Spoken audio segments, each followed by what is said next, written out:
Have you ever gotten off a phone call with your child and thought, well, that felt strange. I don't know what just happened, but now I feel hurt, anxious, maybe even a little guilty, and I'm not sure why.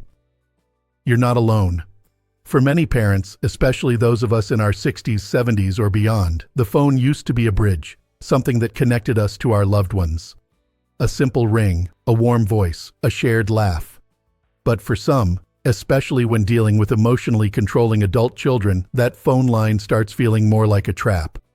A tool they use, not to connect, but to control, confuse, and manipulate. Now, this isn't an easy conversation to have. As parents, it goes against our instincts to believe our own children might treat us in a way that's toxic or damaging. We raised them, sacrificed for them, loved them with all our hearts. But sometimes love doesn't prevent dysfunction.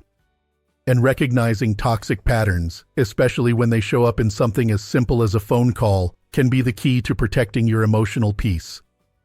In this video, we're going to talk about 5 strange, but surprisingly common behaviors that some adult children show during phone calls with their parents. If some of these sound familiar, it doesn't mean you've failed as a parent. It means you've endured more than your fair share, and it's time to start honoring your own emotional health. Let's start with the first strange behavior, one that hits hard and fast. They suddenly hang up on you. No warning, no explanation. One moment you're talking, the next, the line goes dead. You're left staring at the screen, wondering, did I say something wrong? But here's what you need to know. That abrupt hang-up, it's not just rude. It's punishment. It's their way of saying, you didn't say what I wanted to hear, so now I'm going to abandon you in the middle of this conversation. That's what we call emotional abandonment, and it can be just as painful as any physical absence. What kind of things might trigger this behavior? It could be something as simple as setting a boundary. Maybe you said you couldn't help them financially right now. Or perhaps you offered a bit of advice they didn't like. You didn't yell. You didn't criticize. You simply said something that challenged their sense of control, and that alone can set things in motion. For this type of adult child, control is central. And when they feel that control slipping, they often react not with calm discussion or compromise, but with emotional punishment. They hang up the phone. They leave you in limbo. And quite often they act as if nothing happened the next time they call. That's what makes it so confusing. They'll cut you off mid-sentence, but when they finally reach out again, there's no apology, no acknowledgement. It's like they expect you to move on instantly, as if your feelings didn't matter at all. And here's where it gets even more difficult. After the call ends, you might not feel angry. You might feel anxious, panicked, even guilty. You'll replay the conversation in your head, wondering what you could have said differently. Maybe you'll call them back. Maybe you'll apologize, even though you didn't do anything wrong. That, my friend, is not just guilt, that's trauma. That's the result of what's called abandonment conditioning. Over time, if your child has made a habit of hanging up when they don't get their way, your brain starts associating their silence with fear. You begin walking on eggshells. You soften your tone. You filter your words. All in the hope that maybe, just maybe, they'll stay on the line. But the truth is, it's not your job to perform to keep someone else from hanging up on you. Especially not your own child. Their behavior is a reflection of their inner wounds, not your parenting. Let's talk about the second behavior now.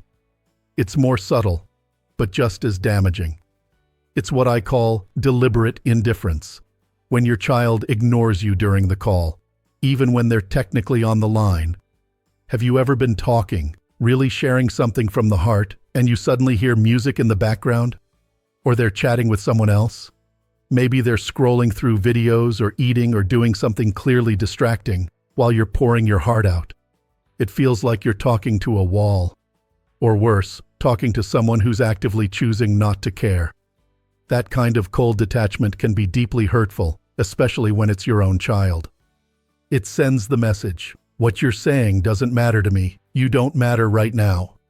Now people get distracted sometimes, that's normal. But this is different. This kind of behavior is intentional. It tends to happen most often when you bring up something that isn't about them or something that makes them uncomfortable. Maybe you start talking about your own health concerns, or you mention that you felt sad last week and could have used a call. Rather than offering support, they respond with distance, with noise, with distraction. They might say something like, "Ugh, Mom, you're so dramatic," or "I'm listening, I just needed to check something." But you know they're not really present. They're emotionally checked out. And here's the twist. If you call it out, if you say, "You don't seem like you're really listening," they flip the script. Suddenly you become the problem. They accuse you of being too needy, too clingy. "You always want attention," they might say, or "This is why I don't call more often." And then, yes, you guessed it, they might hang up again. It's a painful cycle. You reach out for connection. They respond with coldness. You try to advocate for yourself. And you're met with blame. But let me tell you something that's taken me, and many others, a long time to accept. Your need for kindness, presence, and respect is not too much. Wanting to feel heard and valued is not a weakness. It's a basic human need. And if your child refuses to meet you there, refuses to treat you with dignity during even a simple phone call, that says far more about them than it ever could about you. Now, I want to pause here for a moment and remind you, if this is hitting home, if your heart feels a little heavier right now, you're not broken. You're not alone, and you are not imagining things. These behaviors are real, and they have real effects on your mental and emotional health. Recognizing them is not about blaming your child. It's about reclaiming your peace. Sometimes the most loving thing we can do for others and for ourselves is to stop accepting behavior that breaks us down, even if it comes from those we love most. Let's take a deep breath together.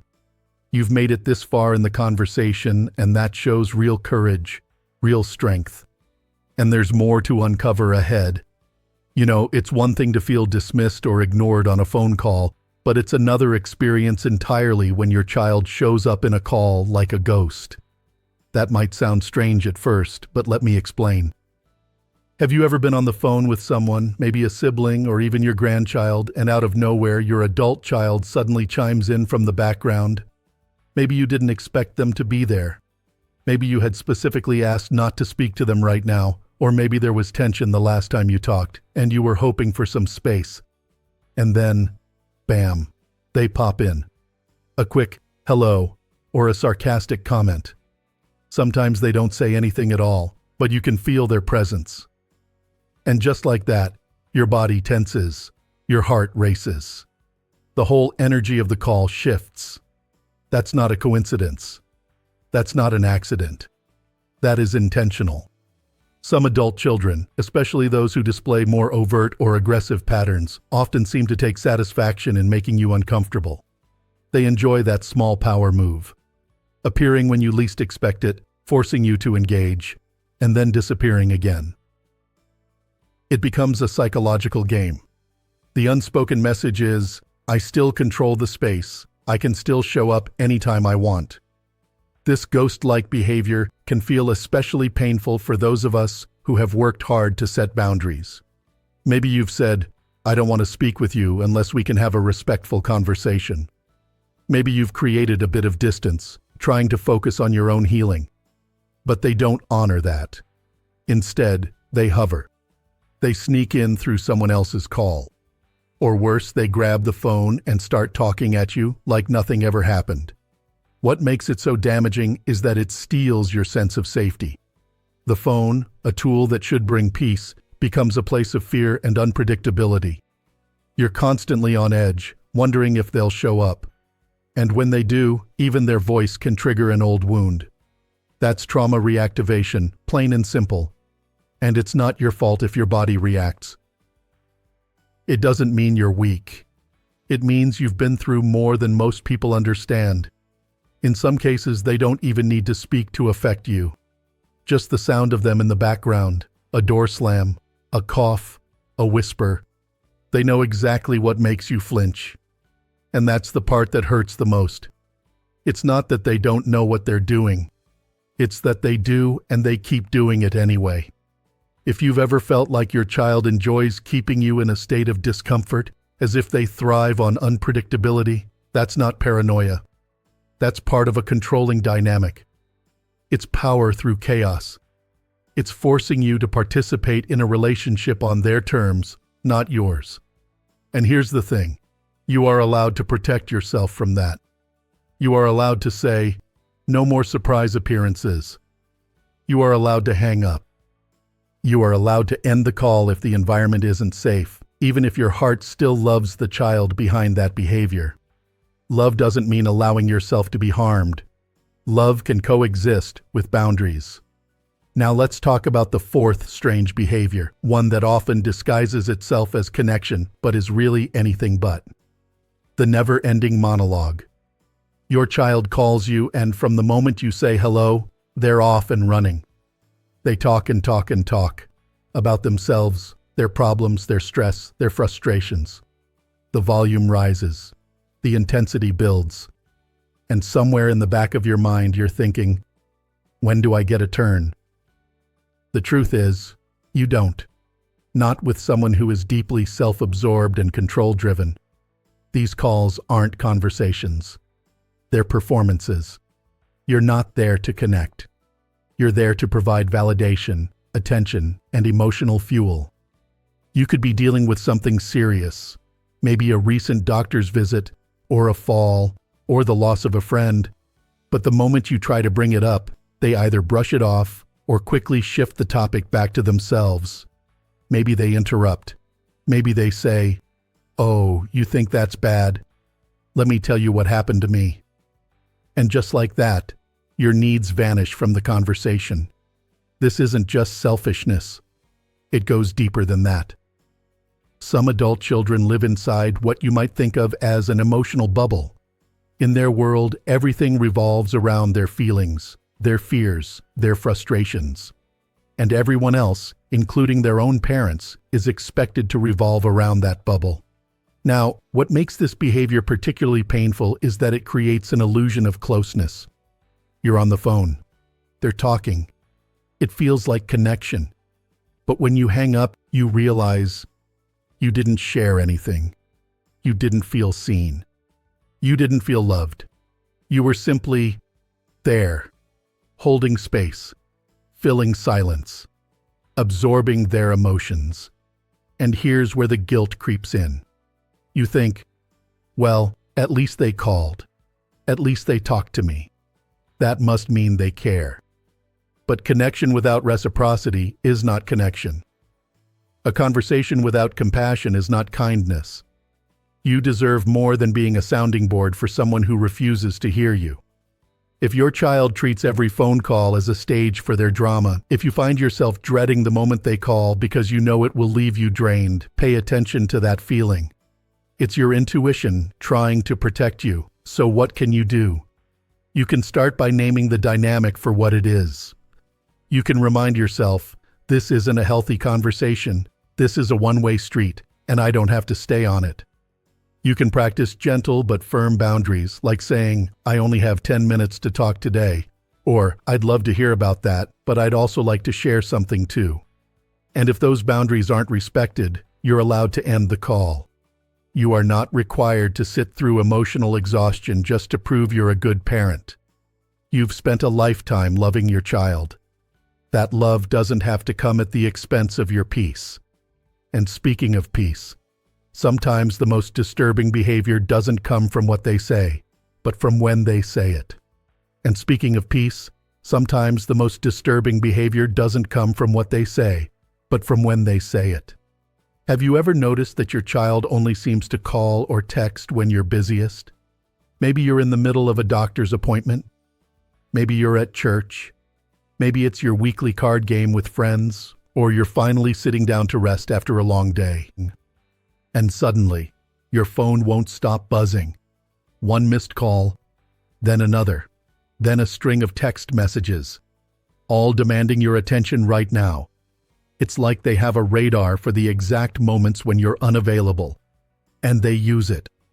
And what starts as a simple phone call quickly turns into a storm of guilt, accusations, and suspicion. You try to respond when you can, but the damage is already done. They're angry. They accuse you of ignoring them, of not caring, or worse, of hiding something. Why didn't you answer me? What were you doing? Who were you with? The questions don't come from curiosity. They come from control, from paranoia, and from a deep need to pull your focus back onto them. That's the fifth strange behavior we're talking about here: obsessive calling and texting as a form of control through delusion. Now let's be clear, it's normal for a child to worry about their parent from time to time. But this isn't concern. This is insecurity turned into a weapon. Some adult children fear losing control more than anything else. When they feel like they're no longer at the center of your world, they panic and then they retaliate emotionally. But here's the kicker. When you need them, really need them, they suddenly disappear. Let's say you've fallen, or you're feeling unwell. Maybe you're going through something emotional and just need to hear a comforting voice. You reach out, you call once, twice, maybe 3 times. You leave a message, you send a quick text. Please call me when you can. And nothing. Hours go by, days even. And then, when they finally get back to you, they act like it's no big deal. No apology, no explanation. Maybe they even make it about themselves. Sorry, I was just too overwhelmed. Or worse, you're being dramatic again. And here's what makes it hurt so much. You remember how quickly they expected you to answer their call, how they demanded your time, your attention, your energy, no matter what you were doing. But now, in your moment of need, they're nowhere to be found. The double standard isn't just frustrating, it's heartbreaking. This push-pull dynamic, frantic contact when they feel out of control, followed by cold silence when you're in distress, is not just confusing. It's emotional whiplash. It leaves you questioning your worth. It makes you wonder, do they care at all? Let me tell you something important right now. You are not overreacting, you are not too sensitive, and you are not imagining things. When someone only reaches out to you when they want something, or when they're feeling insecure, and then disappears when you need care, that's not love. That's manipulation.